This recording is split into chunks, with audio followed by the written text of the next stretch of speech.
The story I wish to share with you today isn't your typical story that you will hear on this channel. Stories on this channel often regale us with situations of stalkers and other horrors, of how the victims in these stories nearly made it out alive. What we never hear, though, is the stalker's side of the story. If you were to pin an element of horror to my story, it would be that of a ruined reputation caused by exaggerated harms from a supposed victim. Being falsely accused of something should scare anybody, but we never stop to consider that there are two sides to every situation. Now, don't get me wrong. I think stalking is wrong. I think every person has the right to feel safe and unannoyed. I also feel that if a person is accused of something, they have a right to defend his or her actions. You may think, why don't you just get a lawyer and fight it? Well, it's just not that simple. Lawyers are expensive, public defenders are overworked, and also, many states have broad stalking laws, where even if you send somebody polite messages, they can interpret that as stalking. My nightmare begins in 2019. As a little preface, I have a very visible disability. Meeting women is hard for me. Despite my challenges, I still put myself out there, and I try to talk with people online and in person. I can't quite tell you how I came across her, but this girl, whom I will call Brooke, was on my people that I may know list on Instagram. Although I didn't know her, I wanted to. I sent her some polite messages, and she emailed me back, and thus we began our friendship. Soon our messages evolved into texting. She would tell me things about her, and I would tell her things about me.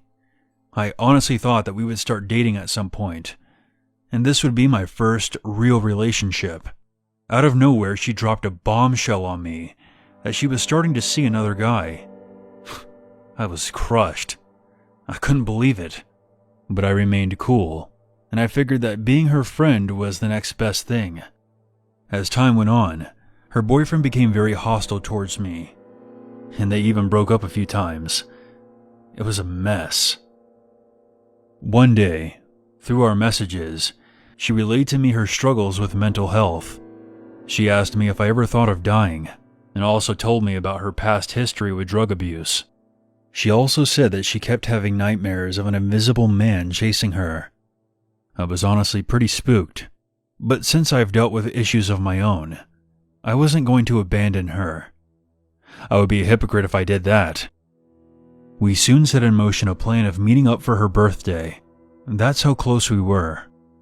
But just like every good thing in life, it must come to an end. Nothing lasts forever. Brooke texted me one day and said very matter-of-factly, "The Holy Ghost doesn't give me good feelings about you." I was confused. Any normal person would have just ended it there, as that text would probably be a major red flag to anyone. But I have to admit that I was desperate. My pleas of trying to work it out with her didn't sway her, and she proceeded to block me. I am ashamed to admit it, but I have mental problems of my own, and I guess her blocking me caused me to have a breakdown. I tried emailing her, explaining how hurt I was, but she didn't reply. I was devastated. I would stay up at night hoping that she would respond, but she never did. I know at this point in the story I probably sound like an obsessed loser, but I still feel that my actions were not that of a stalker, because I never threatened her, nor did I do anything that would cause fear. I was simply trying to work out a problem. Isn't that what people who are in friendships are supposed to do? Also, with my disability, making connections is hard, so I was trying my best to hold on to what I felt was a valuable connection in my life, and she never explicitly told me to stop. Now, I must be clear, I wasn't messaging her every day. At most, I messaged her every other week. Suddenly, after 3 months, Brooke finally said something.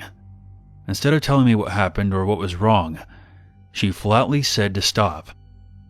I was so confused. All I wanted was an explanation. I wanted to know where things went wrong. After a few polite messages of questioning her, trying to uncover some answers, I finally got the hint, and I left her alone. I sat by myself and pondered the future. It was time for me to move on. I had gotten the response I wanted, and she told me to stop, and I had to respect that. Unfortunately, that's not how things played out. Before I knew it, I had officers at my doorstep serving me with a criminal summons for the misdemeanor of stalking. I was absolutely floored. Sending messages, trying to work something out, is now cyber stalking? I couldn't believe it. I immediately got an attorney and scoured through all of my email communications to her and gave them to my lawyer. He looked over the evidence and couldn't believe that I was being charged with stalking. In the months that followed, hearings were held over Zoom. Brooke gave a brief testimony and twisted the events of what actually happened. I tried sharing my version of events, but the judge simply would not listen. Every day felt like a haze. I had never been in trouble in my life before. Trolls that harassed me online began to spread the rumor that I was a stalker. They would send me emails and taunt me for my current predicament. I was the one being harassed. Slowly, my confidence died. I didn't know if I would ever be able to talk to anyone again, if I would even say hi to another girl. Would she turn around and lie and say that I was stalking her too? The prosecutor briefly considered dropping the charge, but was informed that I partake in vices that are legal in another state, and that changed his mind. He claimed that partaking in that recreation, even if it was legal, gave him an insight into my character. This nightmare just kept getting worse and worse. Now my personal life was being used against me. What was he going to do next? Use my eating habits against me too? As the situation spiraled out of control, I had to make a hard choice, and I ended up pleading guilty to the misdemeanor charge. People automatically think that if someone pleads guilty, then they really must be. I think people who have that perspective have never actually been in a situation like I was. When you're up against the state, it's really hard to do anything other than plead guilty. They essentially have you in a chokehold and place your feet against the fire. I felt dirty pleading guilty because I knew I was innocent, but I felt that it was the only way that I would ever be able to move on with my life. 2 years have passed since this incident. I know that throughout the story it may seem like I was deflecting blame.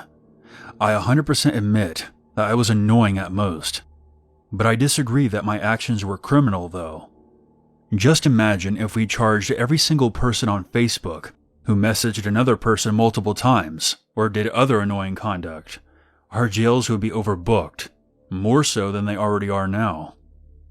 I'm not going to share where this took place, but I will say that it took place in a city whose population is about 100,000. They have a large roster of people being charged.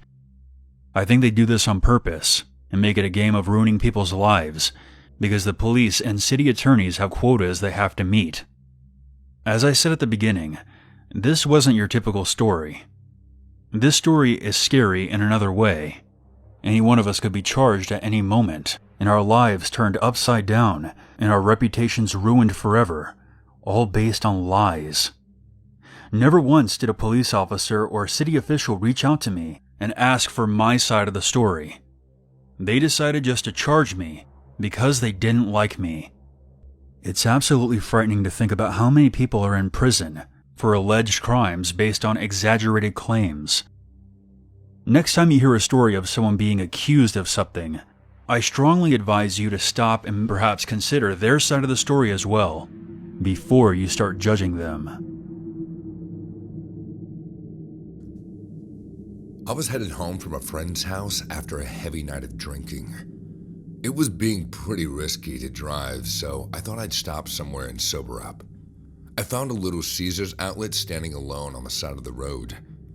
A 2-lane highway ran right in front of it. No other stores were nearby, just scattered trees and abandoned buildings. This Little Caesar sat all on its own, like a pizzeria in the woods. The parking lot had only a handful of cars, Most of the restaurant's lights were turned off inside. I guess I should have turned around right then and there, but I was a stubborn drunk, not to mention a hungry one. Keeping my cool, I stopped at the drive-thru window and faced it. Like a lowered curtain, darkness hid the inside of the store. I couldn't see shit. Instead, I just sat there and waited and waited. The chorus of frogs and crickets accompanied by a hooting owl were about the only things I heard that noiseless night. I honked the car horn twice to let staff know that they had a customer. Finally, the window slid open. A pair of cold gray eyes surfaced from the darkness, followed by a rugged, not-so-pleasant face. The man was wearing a wrinkled Little Caesars shirt that went well from the fine lines on his face. I smiled awkwardly and said, hey, I just want a large pepperoni. With an emotionless expression, the man looked behind my car. A weird smile appeared on his face when he saw that there was no one else in the car, just me and him. With a slight discomfort, I asked him, are y'all open? I asked. With a sloppy quickness, the man replied, yes, but I'll be a minute. Forcing a smile, I fumbled for my wallet. Do you want me to go ahead and pay? I didn't wait for his reply and raised a $10 bill at him. Like a paranoid drug dealer, the man snatched the money from my hand. The way he was behaving frowned my eyebrows and worried. He then said, just wait right here. I'll be back, and don't move. Before I could utter a word, he disappeared inside the pitch-black kitchen. The window slammed shut, making a creaking sound. I sat alone in the dark. The wait was long, and I knew there was no excuses for it. Not at Little Caesars. Each passing second further escalated my dread. My gaze drifted over to the highway. The escape from the drive-thru hell now looked more and more like a mirage. Then, the window burst open. I turned to see the man holding a large pizza box towards me. Here you go, he said. His hushed voice felt far from friendly, far from the fake joy most fast food workers were forced to employ. I grabbed hold of the pizza saying, all right, thanks. But the man wouldn't let go. His long fingernails clasped to the other side of the box, holding on for dear life. Then with a sick smile, he asked in a very creepy way, you sure you don't want anything else? No, I'm fine. I pulled the box from his hands in one go and threw it in the passenger seat, all set to put the car in drive and get the hell out of that place. Wait, I heard the man say. You forgot your change. Placing my hands on the wheel, I faced his paranoid gaze. Just wait right there, and I'll get it. Don't worry about it. Just keep that shit, I shouted. Angry, the man reached towards me. His hands were like bear claws clamoring for my flesh. No, he cried in desperation. I hightailed it out of there, straight for the highway. A brief stop at the exit almost caused my pizza to spill to the floor. And then I heard it. 2 brutal gunshots, 2 painful screams. My heart went hollow. Fear latched itself deep under my skin. Another scream landed like a sucker punch into my skull. A pitiful scream that was nothing more than a dying cry for help. The next gunshot was even more ominous than the Little Caesars funeral bell. Sirens blared through the night. I then saw a pack of howling squad cars swerve into the parking lot right before my terrified eyes. I turned to see several cops rush towards Little Caesars, all of them with guns at the ready. Helpless, I looked over at the pizza. Amidst the soundtrack of bullets and bloodshed, I flipped open the box, and what I saw made me vomit right away. There was no pizza in the box. Instead, laid the rotten remains of what seemed like a dead rat. The man never worked at Little Caesars. He and his buddy came to rob the drive-thru and killed the 2 employees who were working the graveyard shift at the outlet that night. I couldn't just drive away from the crime scene. Once the cops took control of the situation, they noticed my car parked near the entrance. One of them came to me and asked, "Are you okay, sir?" With a terrified face, I replied, I don't know. But you're lucky to survive these 2. They were on our wanted list for the last 7 months. How did you... Luckily, one of our patrolling officers saw these 2 enter this drive-thru a couple minutes earlier. Sadly, 2 more people had to lose their lives for these criminals to get arrested. Finally, I saw the 2 men handcuffed and guarded by the cops coming out of the Little Caesars. One of them pretended to be an employee, and the other looked no less harmful than his partner. They were screaming and cursing at the cops. "Leave us! No bars in prison are strong enough to hold Kurt and Dave. We are the murderous duos. We will break free." "Yeah, you tell him. You tell him, Kurt. Don't be so relieved thinking you have a problem solved. There are plenty of us roaming in this world, and we're not afraid to taste the power of their guns." "Hey, get in the car, you freak." 2 cops shoved him in the back seat of the cop car, and I watched them drive away. The words that Kurt said that night still ring in my ear. There are people in this world who can go to any extent to hurt other human beings. They are worse than any animal on this planet, and I hope you never come across them. Because not everyone gets lucky these days.